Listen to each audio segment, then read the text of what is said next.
Right, so hello and welcome back to Books and Things, and welcome to another video, and welcome to my Victober TBR. Today I'm going to be telling you about all the things I'm hoping to read this Victober.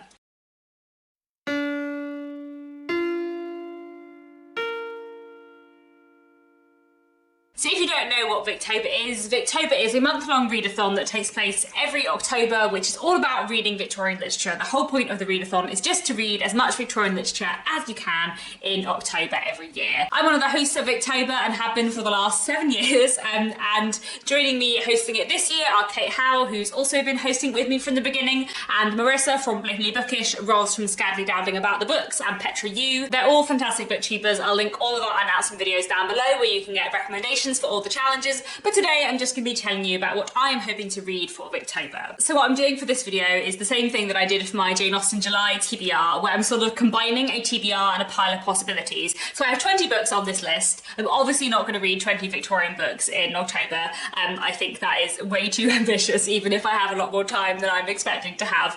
But I have 11 of those books which are like priorities, so I'm really hoping to read, and then 9 which are like maybes. And I'll probably get to 1 or 2 of the 9, but I'm always definitely not going to get to all of them. Basically, there's a lot of things on this list, and we're just going to see how many I get to. Some of these books I have bought especially for Victober, so this will be a little bit of a book haul as well.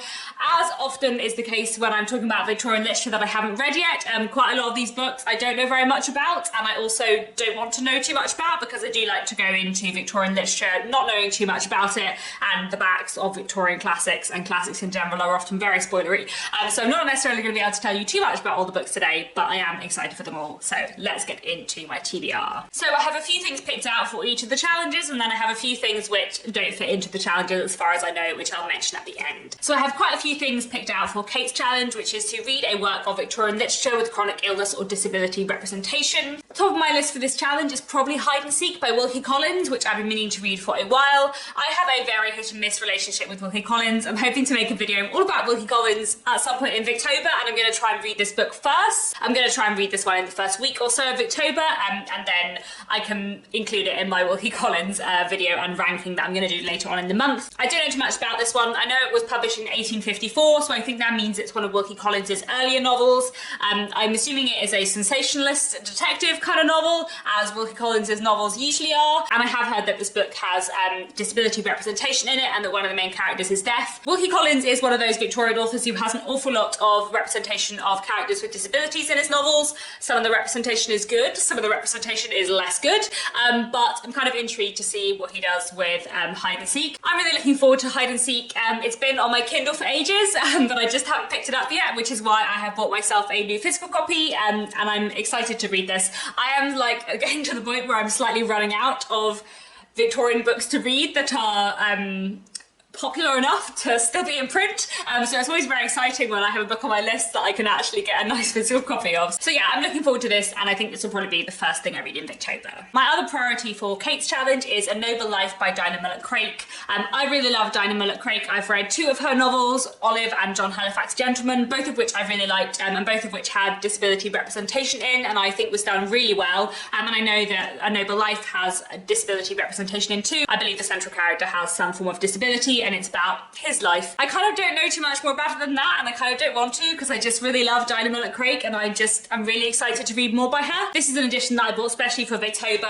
It's published by Good Words Classics, and is one of those like out of print printings, like the text inside is a bit like reading an ebook but on the page, if you see what I mean. But I do prefer, if I can, to read physical books over ebooks, so I thought it'd be nice to try and read this physically. One of the reasons why I'm really excited for this is because last year, I think, but maybe the year before, I read this book, which is a non-fiction book called Plotting Disability in the 19th Century Novel by Claire Walker Gore. And this was a fantastic, fantastic book which looked at the presentation of disability in 19th century literature. If you are reading books for Kate's challenge, and if you're interested in this topic, then this is like absolutely invaluable. It's fantastic. This book looks at lots of different Victorian novels, and it has like different essays on each of the Victorian novels. And I read it at the time, but there were a few passages that I had to skip because I hadn't read the books yet, and one of them was on A Noble Life, so I'm really looking forward to reading A Noble Life and then reading the essay in this book on A Noble Life as well. So very much looking forward to this one, and yeah, a priority for this month again. Then I have 3 things that I've also picked out for Kate's challenge which are less of a priority.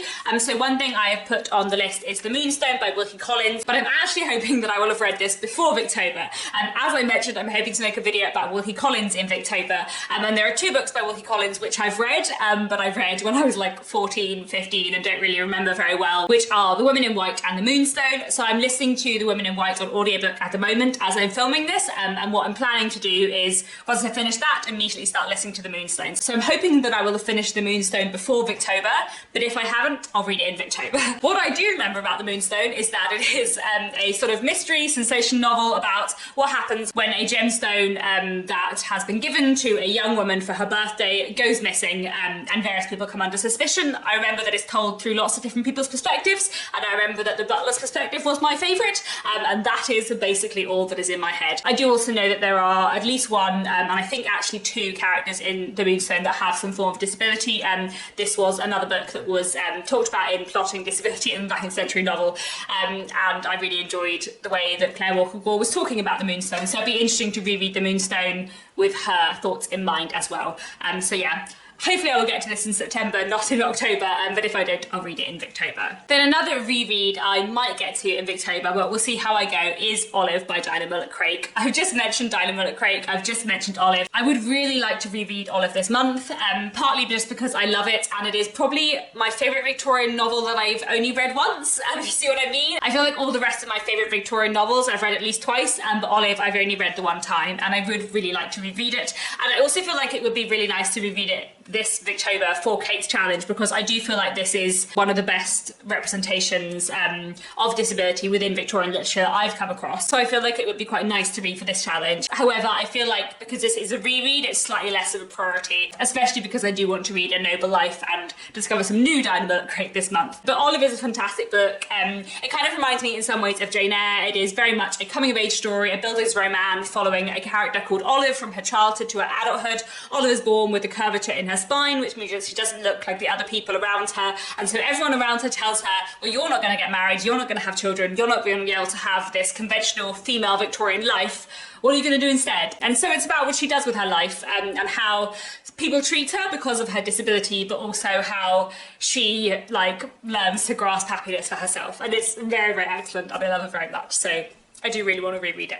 Anyway, the final book for Kate's challenge, which I may or may not read depending on time, is The Daisy Chain by Charlotte Mary Young. I read another book by Charlotte Mary Young last Victober, The Heir of Redcliffe, and I really enjoyed it, but I didn't love it. But I feel like the reason why I didn't love it is because I hadn't worked out what it was until 3/4 of the way through the book. I feel like I couldn't get the tone of it, but I feel like now I've read one Charlotte Mary Young book, I feel like I will enjoy her work more.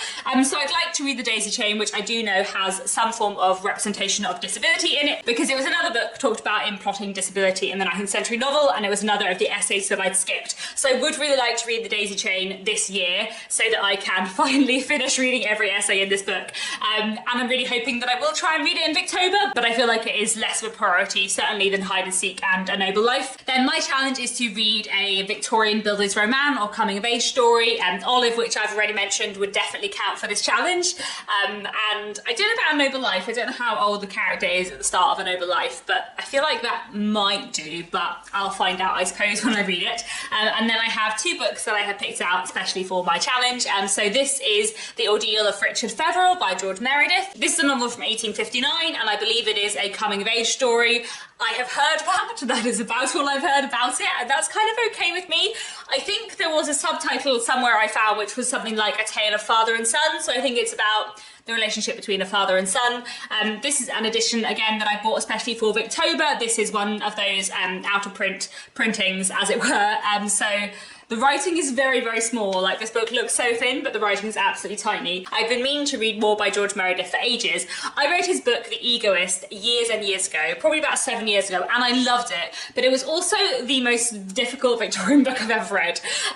So I've been meaning to read more by him, but I'm slightly scared because I love The Egoist, but it was very difficult going. It was very, very dense. It was almost more like reading Shakespeare than reading Victorians, I would say. But I do just really want to read more by him, and I have high hopes for The Ordeal of Richard Featherall. So I'm really hoping to read this for my challenge. I'm really hoping I'll enjoy it. I am aware that if it's as difficult as The Egoist, it might be quite a slow reading one, but I just really want to read more by him, and I've heard this is a Bildungsroman of some kind, so I'm excited to get to it. Then the other thing that I picked out for my challenge is Aurora Leigh by Elizabeth Barrett Browning. This is both an epic poem and a coming-of-age story, a Bildungsroman about a woman called Aurora Leigh. I don't know too much more about it than that, and that's okay. I'm excited to read it. I just really like that I've managed to find a poem that is a Bildungsroman, because that seems really fun. And I have enjoyed the shorter works that I've read by Elizabeth Barrett Browning before, but I don't read poetry as much as I read novels, and I'm not kind of as confident reading poetry, I would say, but I feel like a long poem with a narrative thread running through it is something that I will hopefully enjoy, and I'm really looking forward to this one. This is also a physical edition that I bought myself for Victober this year. I think for poetry it'll be nice to have a physical edition rather than read it on Kindle, and I'm really looking forward to this. And then Marissa's challenge is to read a Victorian short story, and I have lots of different plans for this. So one thing I'd really like to read is Keynotes by George Egerton. I believe George Egerton was a Victorian Irish writer, and her short story collection Keynotes was published in 1893. Jenny from Bookish Shenanigans, whose channel I'll link down below, recommended George Egerton to me ages ago, and I've been meaning to read this for a while. I've got it on my Kindle, and I'm hoping I'll get to it at some point in Victober. I don't know too much about these short stories, but they come recommended, and that is enough for me. So that is probably my priority short story read. But then the other thing I would really like to do in Victober, if I have time, is to take one day like off work and just read Victorian short stories and maybe Victorian poems as well all day and see how many I can read. So if I do that, which I'm really hoping I'll be able to do, and I'm hoping I'll vlog it, but we're just gonna have to see. So one thing I really want to do is go through this big online database that Marissa found, which I'll leave a link to down in the description, which is just full of short stories from the Victorian period, and it looks really good. So I kind of love to just like go through that and just pick out random short stories and read them. And then I also have a few other short stories in various places. So my edition of Olive that I held up earlier, I bought this physical edition online after I read Olive on Kindle because I loved Olive so much I just wanted a physical edition, and I didn't actually realise until really recently that there is a short story in the back of it by Dinah Mullet-Craik, and I believe the central character of that short story is mixed race, which I think will be quite interesting. It could age terribly, as sometimes Victorian things do, but I feel like of all the Victorian writers I've read, I feel like I trust Dinah Mullet-Craik the most to write something sensitive. And there is a character in Olive who's mixed race as well, who I felt was dealt with reasonably well for the time. So we'll see, I don't know, but I kind of want to read that short story in the back of my edition of Olive. And then I also have this edition of A Dark Night's Work and Other Stories by Elizabeth Gaskell. I've read A Dark Night's Work, I love it, and I've read quite a few of the other short stories in this edition, but I don't think I've read Libby Marsh's Three Eras, I don't think I've read 6 Weeks at Heppenheim, and I don't think I've read Cumberland Sheep Shearers, so I might give those a try. And then I also have this short story collection, which is Women Who Did, Stories by Men and Women, 1890 to 1914. So obviously some of these stories are Victorian if they're written in the first 10 years of that bracket, but some of them are not Victorian. And I also think this is possibly a collection of short stories from all over the world. I'm not 100% certain. So not all of the stories in this collection are Victorian, but some of them are. So I might go through and read some of the Victorian short stories in this collection and then like read the rest in November. I'll see how I go, but it would be nice to try and read a couple of stories in here as well. So there are lots of different possibilities for short stories here, and I'll see how I go. Then Petra's challenge is to read a Victorian novel and watch a screen adaptation of it, and for that I'm probably going to be focusing on The Mayor of Casterbridge by Thomas Hardy, which is also our group read. This is a reread for me. I think it'll be the third time I've read The Mayor of Casterbridge, and it is one that I really enjoy.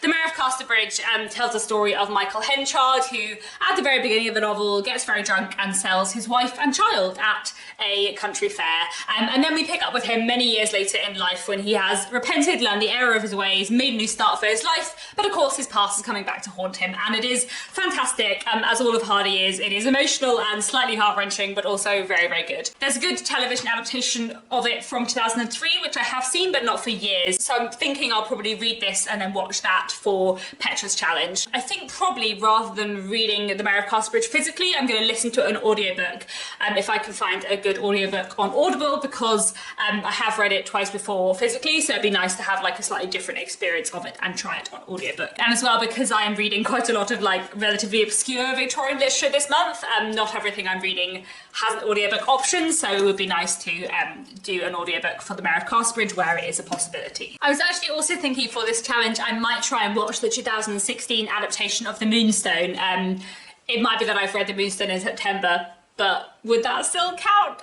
Who knows? Anyway, but there is an adaptation of The Moonstone from 2016, and I watched the first episode and then I just never managed to watch the rest of it, but I did enjoy the first episode, so I would kind of like to watch that, but I would like to finish rereading it first. I think there is actually a TV adaptation of The Woman in White from a similar time, and I'm reading The Woman in White at the moment, so I might also watch that for this challenge. Obviously it might be that I've like read some Victorian books in September and then watched the adaptations in October, but you know, I think it's fine. Then Roz's challenge is to read a work of Victorian poetry. So obviously I've already mentioned Aurora Leigh by Elizabeth Barrett Browning, which I'm really hoping to read. And then the other thing I'm hoping to read for this challenge is another long epic poem, in fact by Elizabeth Barrett Browning's husband, Robert Browning, and that is The Ring and the Book. So The Ring and the Book is an epic poem, and Roz, whose challenge this is, read it last year, and I really enjoyed watching her videos about it, and it made me really want to read it. So last year I was like, I'm going to read The Ring and the Book for Victober next year, and I found an audiobook of it on Audible, which I think maybe I'll find easier, because I think it is quite a long, epic, complicated poem, so I think it might be nice to listen to it. I decided that I was going to read The Ring and the Book on Roz's recommendation for Victober this year, before Roz became the host of Victober and before her challenge was to read poetry, so it feels very, very fitting and it feels perfect. So I feel like I really, really have to read The Ring and the Book this year, and I am excited for it because I want to give more poetry a try. I have again enjoyed the shorter works I've read by Robert Browning, and I want to see what The Ring and the Book is like. So those are my two like long poems that I'm going to be reading for Roz's challenge. I might also try and read some shorter poems here and there. I've got some Emily Bronte on my shelves, I've got Thomas Hardy on my shelves, though obviously quite a lot of his poetry is post-Victorian, but I've got some collections here and there. There's obviously a lot of poetry I can find online, so it might be that if I manage to have that day of like reading Victorian short stories, I will like alternate short stories with poems, but I'm gonna see how I go. We'll see what happens when I get there, but yeah, hopefully at least I will try and read those two long epic poems in Victober. So those are what I'm planning on reading for the Victober challenges, but I do have several other books that I'm really hoping to pick up this Victober. It might be that some of these books do end up fitting into mine or Kate's challenge. I think probably the most likely ones that I just might not know whether or not they fit, but regardless, I'm excited to hopefully get to these books in Victober. So the first one is The Semi-Attached Couple by Emily Eden. This is a novel from 1860. I believe it's quite a short one, and again it is one that you can get on audiobook, which, as I said, is not the case of everything that is on my TBR, so I'm hoping to listen to this one. I listened to her other novel, The Semi-Detached House, last year, and I quite enjoyed it. I didn't love it. It was a fairly like medium kind of Victorian read for me, but I did kind of like her writing style, so I'm interested to read more by her. And The Semi-Attached Couple has a fun title, so I don't know too much about it, but I'm assuming it's going to be about marriage in some ways, and I'm going to give it a go and we'll see what it's like. And then another thing I really want to read this Victober is this mammoth book, which is Marion Withers by Geraldine Dewsbury. This is a novel from 1851. I believe it's an industrial novel, but I'm not 100% certain about that. And Geraldine Dewsbury is one of my favourite Victorian writers. Her novel The Half Sisters is an absolute favourite of mine, and I quite enjoyed her novel Zoe as well, and I've been meaning to read Marion Withers for years. So this edition is one of those, again, out of print, printed versions where it's been like photocopied from an older edition. So the text style is quite strange and the writing is very big, as you can see. But at least that means that this chunk of a book is not actually as long as it looks. I am just really, really excited to read more by Geraldine Dewsbury because I love her very much, and The Half Sisters remains one of my favourite Victorian books. So I'm looking forward to Marion Withers. I really hope it is great.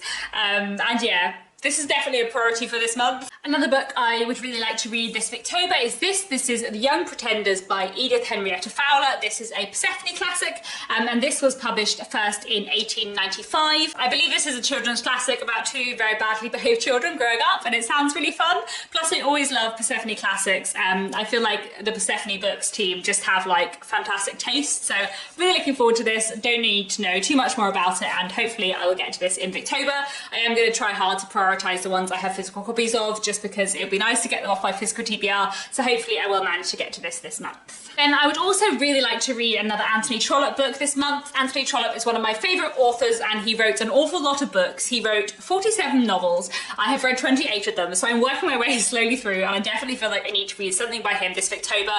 So I'm hoping to either read The Three Clerks or Ralph the Heir. The Three Clerks is probably highest on my priority, and I know that it looks at the civil service, which is something I'm like really interested in, weirdly. The Victorian civil service is fascinating, and I really like the way Anthony Trollope writes about it in his other books, so I think The Three Clerks would be great, but I might end up picking up Ralph the Heir instead. Basically, my library has both of them, and I think it will probably depend on like which one the hold comes in first. I'm gonna see if I can get either Ralph the Heir or The Three Clerks out the library and read it, but we will see which one I end up picking. So those are my like priority reads that don't fit into any challenges, and then I have 5 other things which I might read in Victober, but we're just gonna see, I'm not sure.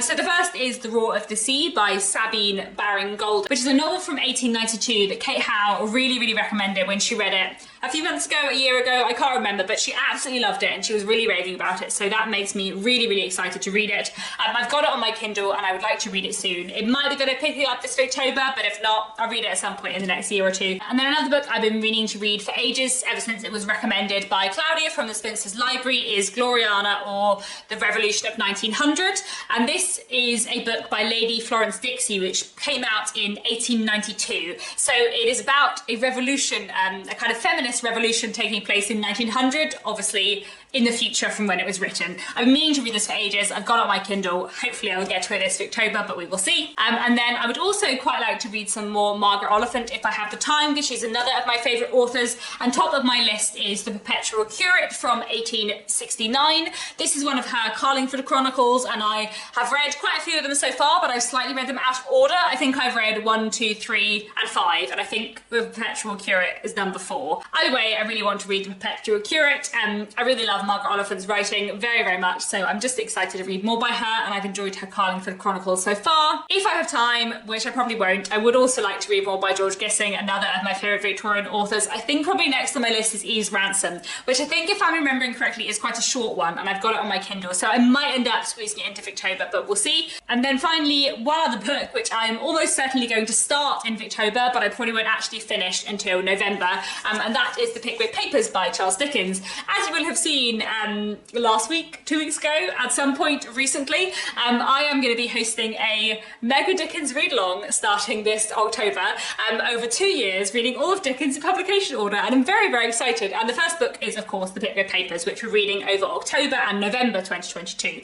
So I want to finish this in November, so I might start it in October. I'm going to be reading this on audiobook, as I am with all of the Dickens books that I read over the next 2 years. So basically I will start this when I run out of the other Victober audiobooks that I want to listen to, and then I'll probably carry it on into November and finish it in November. I'm not expecting to finish it in Victober because it is quite long, but I would like to start it and get ahead of myself so I can finish it in good time in November. And yeah, I'm just really excited for it because I love the Pickwick Papers a lot, and I just love Dickens hugely in general. So there we have it. That is my ridiculously overambitious Victober TBR / pile of possibilities. 11 priority books, 8 maybe books, and all of the extra short stories and poems I may or may not read. We're just gonna see how it goes. I went freelance a couple of months ago and I'm really loving it so far, but it does mean that my workload in general is a bit less predictable from month to month, so it might be that in October I'm a bit more quiet and I have tons of time to read Victorian literature, or it might be that I'm quite busy and I have a lot less time. So we're just gonna see how it goes. I'm excited for Victober nonetheless, and that's all for now. Please do let me know down in the comments what you're planning on reading for Victober. Thank you so much for watching, and I'll be back very soon with another bookish video.